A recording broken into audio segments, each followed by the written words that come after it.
बच्चों, देखिए हम लोग आज एक बहुत ही महत्वपूर्ण टॉपिक पढ़ने जा रहे हैं। देखिए हमारा जो हाई स्कूल का सिलेबस होता है यूपी बोर्ड का, उसमें सामाजिक विज्ञान के पेपर में हम लोग देखते हैं कि 5 नंबर का जो हमारा पार्ट फर्स्ट होता है, खंड का होता है, उसमें 5 नंबर का मानचित्र से संबंधित प्रश्न पूछे जाते हैं। और जो खंड खा होता है उसमें भी 5 नंबर का मानचित्र से संबंधित, मैप से संबंधित क्वेश्चन पूछे जाते हैं। देखिए इसको हल करना बहुत ही आसान है, लेकिन बच्चों को इसकी प्रैक्टिस नहीं कराई जाती है क्लासों में, जिसके कारण बहुत से बच्चे मैप को भर नहीं पाते हैं और उन्हें यह बहुत ही कठिन लगता है।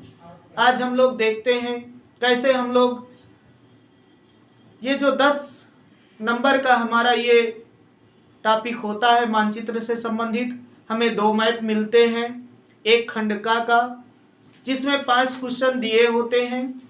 उन 5 क्वेश्चन से संबंधित, उन 5 प्रश्नों से संबंधित जो उत्तर होते हैं, स्थान होते हैं, उनको मानचित्र में दर्शाया जाता है। और जो 5 नंबर का खंड खा में होता है उसमें भी हमें 5 चीज़ों को मैप में भरना पड़ता है। और देखिए इससे संबंधित जो प्रश्न होते हैं उनका उत्तर हमें कॉपी में नहीं लिखना है। हमें ये जो प्रश्न होते हैं इसमें हमारी बोर्ड की परीक्षा में देखिए खंड का में, खंड का या पार्ट 1 में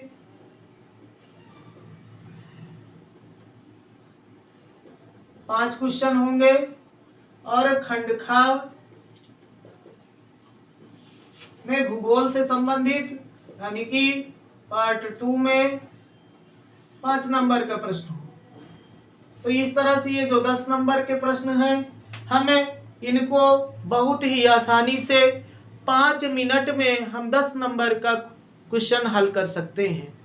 देखिए इसके जो प्रश्न होते हैं, जैसे ये प्रश्न इधर दिए हुए हैं, इसी तरह से आपके पेपर में, बोर्ड पेपर जो होगा उसमें प्रश्न आएंगे और उनका जो उत्तर है हमको उसे, ये जो मैप हमें मिलता है, हमें 2 मैप मिलते हैं परीक्षा में, एक खंड का के लिए भरने के लिए और एक खंड खा के भरने के लिए। उसमें हमें जो उनसे संबंधित स्थल हैं उनको भरना पड़ता है, जिसमें देखिए हमें उसका सही उत्तर लिखने का, किस चीज का सही उत्तर लिखने का आधा नंबर मिलता है,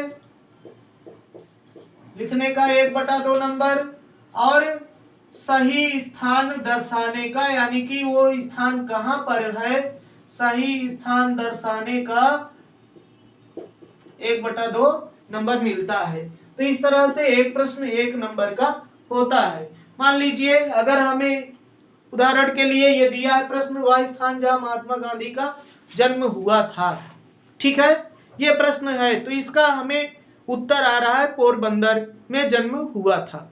ठीक, तो अब हम पोरबंदर तो जानते हैं लेकिन इस मैप में भरना नहीं जानते हैं। तो अगर हम उसको भारत के मैप में पोरबंदर कहीं भी लिख देते हैं तो भी हमें आधा नंबर मिल जाता है।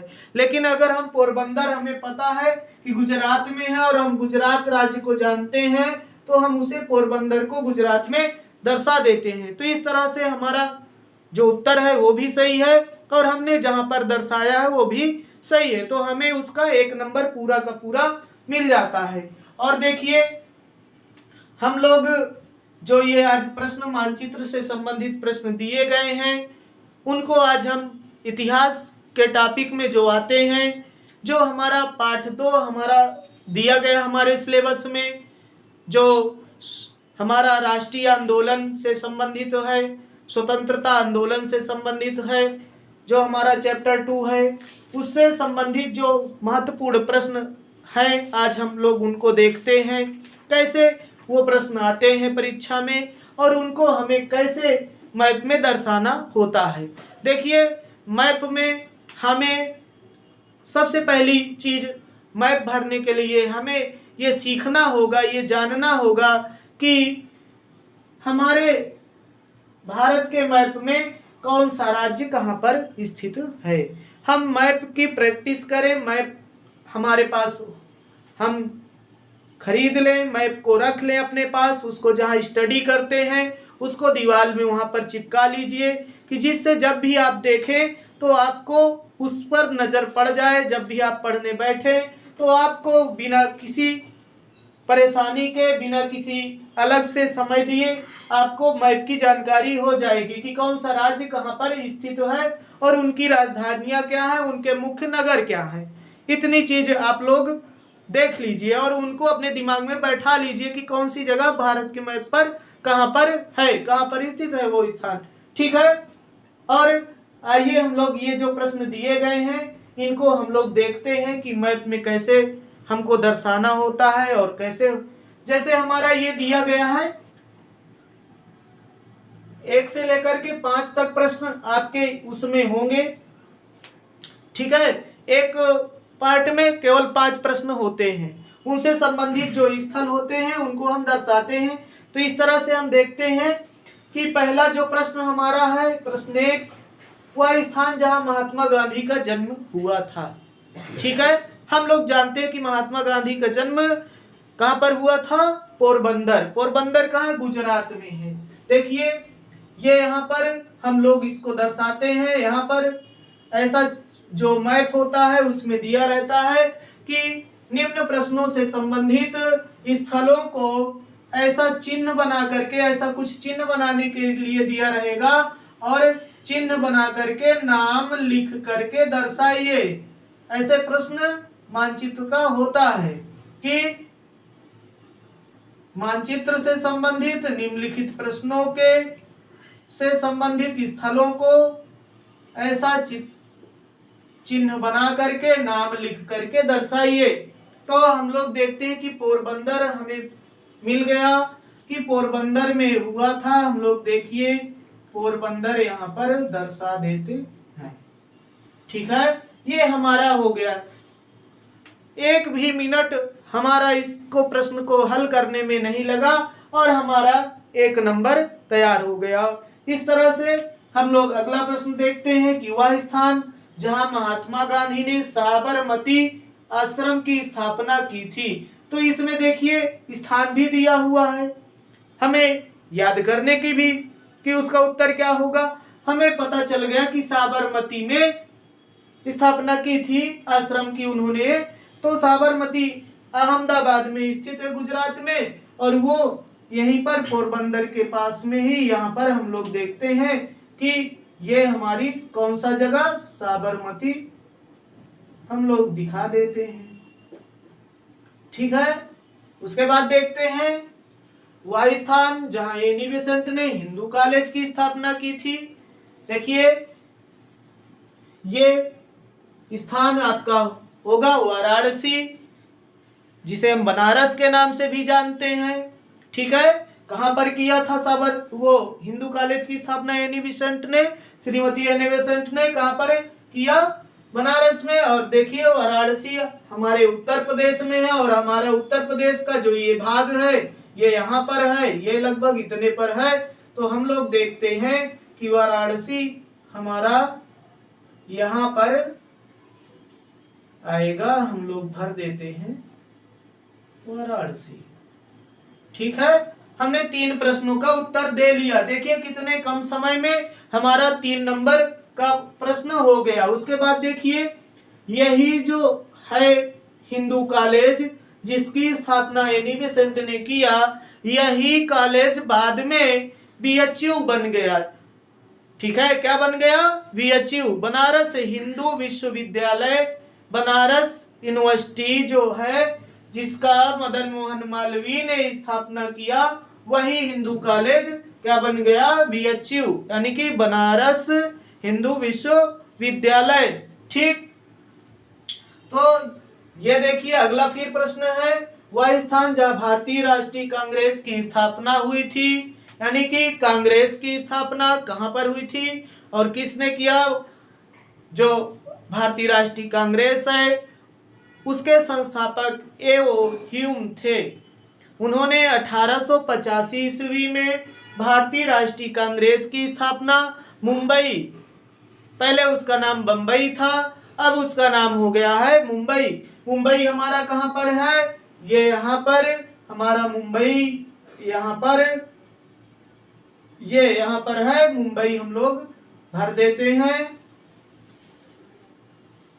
और यहीं पर कांग्रेस का प्रथम अधिवेशन भी हुआ था। ठीक है, ये भी प्रश्न पूछ सकता है कि कांग्रेस का प्रथम अधिवेशन कहाँ हुआ था, तो उसका भी उत्तर क्या होगा? मुंबई। यानी कि ये यहाँ पर ये हम देखते हैं कि भारतीय राष्ट्रीय कांग्रेस की स्थापना हुई थी। अगला है वह स्थान जहां नरमपंथी व गरमपंथी एक हुए। जो ये कांग्रेस बनी थी, कांग्रेस दल जो भारतीय राष्ट्रीय कांग्रेस था जो 1885 में बना था, ये 1907 में, कब? 1907 में सूरत में अधिवेशन हुआ इसका, सूरत में बैठक हुई। क्या होता था कि प्रत्येक वर्ष कांग्रेस का एक अधिवेशन, कांग्रेस की एक बैठक होती थी, साल में एक बार निश्चित थी, और कभी कभी 2 बैठकें भी आवश्यकता पड़ने पर विशेष अधिवेशन भी बुलाया जाता था। तो ये जो कांग्रेस की का जो ये अधिवेशन था जहां पर नरमपंथी और गरमपंथी एक हुए थे, वह था लखनऊ में। कहां पर? लखनऊ में एक हुए थे 1916 में। ठीक है, कहां पर? लखनऊ अधिवेशन 1916 में जो नरमपंथी और गरमपंथी दल थे वो एक हो गए थे। अलग कब हुए थे? 1907 में अलग हो गए थे, जब सूरत में हुआ था। तो इसे सूरत विभाजन के नाम से भी जानते हैं, क्योंकि यहाँ पर कांग्रेस 2 दलों में बट गई थी। एक जो उग्र विचारधारा के लोग थे, गरम दल के लोग थे जिन्हें कहा जाता है क्रांतिकारी, क्रांति को राष्ट्रीय आंदोलन का प्रमुख रूप मानते थे कि राष्ट्रीय आंदोलन को क्रांति के सहारे आगे बढ़ाया जाना चाहिए। ठीक है, तो वह लोग गरम दल कहलाए, जिसमें 3 प्रमुख नेता थे गरम दल के, लाल, बाल, पाल। कौन से? लाल, बाल, पाल। तो लाल से लाला लाजपत राय, बाल से बाल गंगाधर तिलक और पाल से बिपिन चंद्र पाल, ये गरम दल के नेता थे। और एक नरम दल जो अहिंसा पर विश्वास करता था और राष्ट्रीय आंदोलन को अहिंसात्मक तरीके से आगे बढ़ाना चाहते थे, उनमें आपके जो हमारे उसके महात्मा गांधी के जो राजनीतिक गुरु कहलाते हैं, गोपाल कृष्ण गोखले, मदन मोहन मालवीय और कई नेता थे जो अहिंसात्मक ढंग से राष्ट्रीय आंदोलन को आगे बढ़ाना चाहते थे। तो दोनों के, इन दलों के विचारधारा में भेद होने के कारण ये दल क्या हो गए? अलग अलग, कांग्रेस 2 भागों में बट गया। ये कहां पर? ये एक हुए 1916 में लखनऊ में, फिर जाकर के एक होते हैं। तो लखनऊ हम लोग देखते हैं हमारे जो प्रदेश की राजधानी है, यहाँ पर लगभग हम लोग देखते हैं, यहाँ पर लखनऊ है। ठीक, तो इस तरह से हम देखते हैं कि हमारा एक खंड, हमारा जो 5 प्रश्न थे वो हल हो गए। इस तरह से हमने, देखिए कि हमारा 5 नंबर 5 मिनट भी नहीं लगता है और कम से कम 2 मिनट में ही हमारे ये 5 जो प्रश्न थे हम उसके उत्तर दे सकते हैं और हमारा 5 नंबर मिल जाता है। उसके बाद देखिए अगला जो प्रश्न है, वह स्थान जहां स्वर्ण मंदिर स्थित है। कौन सा मंदिर? स्वर्ण मंदिर। ये पंजाब में अमृतसर में स्थित है। अमृतसर हमारा यहाँ लगभग पड़ेगा। ठीक है, अमृतसर। और देखिए अमृतसर से संबंधित एक घटना और है, क्या? कि वह स्थान जहां जलियांवाला बाग हत्याकांड हुआ था। ये प्रश्न बहुत ही फेमस है और कई बार पूछा गया है। क्या? कि वह स्थान जहां पर जलियांवाला बाग हत्याकांड हुआ था।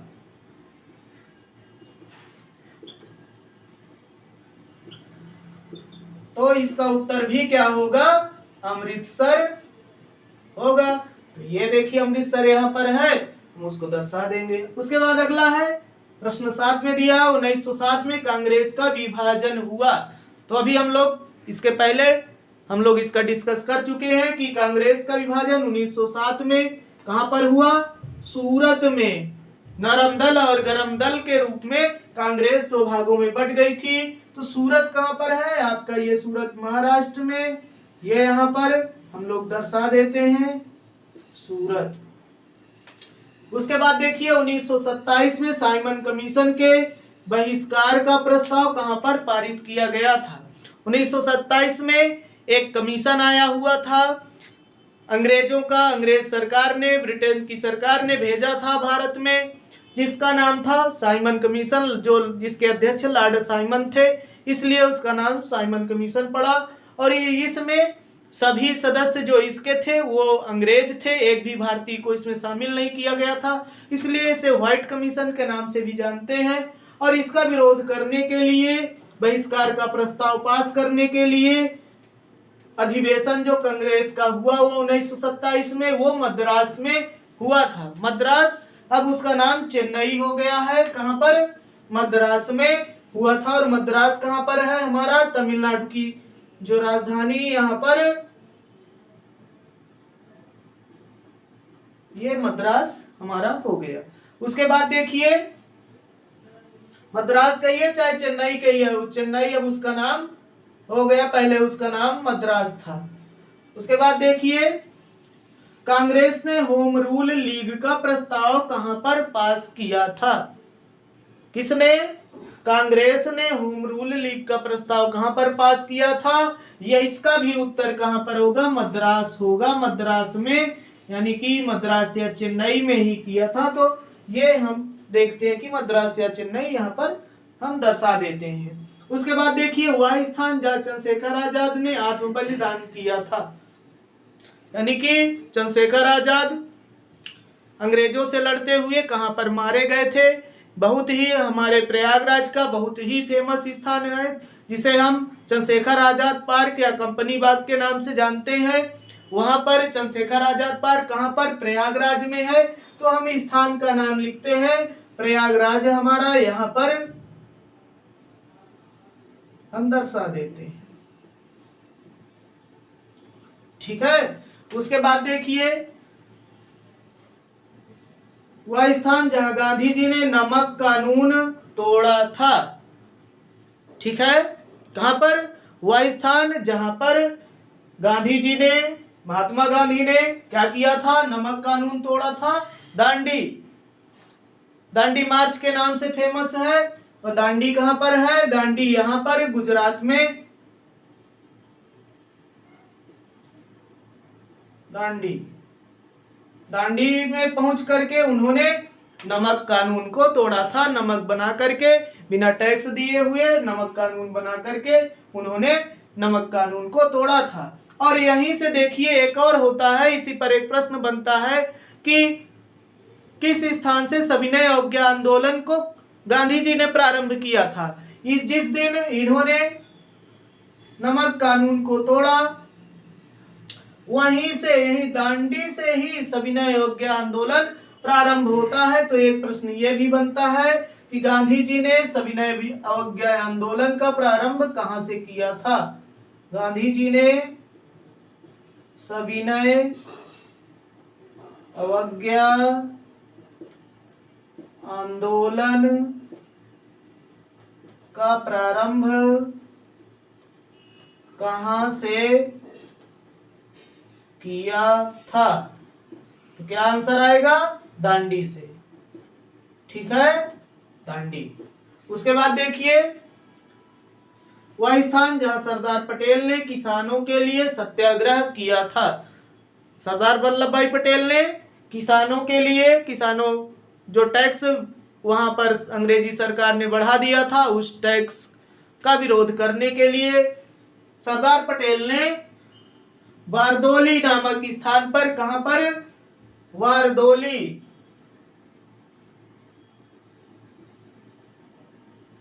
कहां पर है, गुजरात में है। वारदोली नामक स्थान पर हम लोग देखते हैं, यहाँ पर दर्शा देते हैं, गुजरात में वारदोली में जो है सत्याग्रह किया था। और देखिए यहाँ की महिलाओं ने, वारदोली की महिलाओं ने ही इन्हें सरदार की उपाधि प्रदान की थी। उसके बाद देखिए गांधी जी द्वारा भारत में किया गया पहला सत्याग्रह कौन सा था? ठीक है, सर्वप्रथम गांधी जी के द्वारा भारत में किया गया प्रथम सत्याग्रह चंपारण सत्याग्रह था। कौन सा सत्याग्रह? चंपारण सत्याग्रह 1916 में उन्होंने किया था। तो चंपारण कहाँ पर है? बिहार में। ये हमारा वाराणसी बिहार से इधर देखिए जुड़ा हुआ लगभग है, यहाँ पर हम लोग दर्शा देते हैं चंपारण। ठीक है, ये हो गया। और देखिए किस लिए किया गया था, किसके विरोध में? नील की खेती। अंग्रेजों ने क्या किया था? यहाँ के किसानों से 3/20 भाग, यानी कि अगर 1 बीघा है तो 3 बीसवे खेत में जो है उनको नील की खेती करना अनिवार्य कर दिया था, जिसे 3 कठिया प्रथा के नाम से जानते हैं, जिसके विरोध में गांधी जी ने क्या किया था? सत्याग्रह किया था, नील की खेती के विरोध में। उसके बाद देखिए अगला है वह स्थान जहां तिलक ने होम रूल लीग की स्थापना की थी। ठीक है, किसने? बाल गंगाधर तिलक। तो तिलक, हमें पता है कि बाल गंगाधर तिलक महाराष्ट्र के थे। तो इन्होंने कहां पर किया था? महाराष्ट्र में पूना। कहां पर? पूना में होम रूल लीग की स्थापना कहां पर किया था? पूना में किया था। इधर देखिए ये यहाँ पर होम रूल लीग का प्रस्ताव कहां पर? मद्रास में, यानी चेन्नई में पास किया गया था। तिलक ने होम रूल लीग की स्थापना कहां पर की थी? पूना में की थी। अब पूना कहां पर है? महाराष्ट्र में है।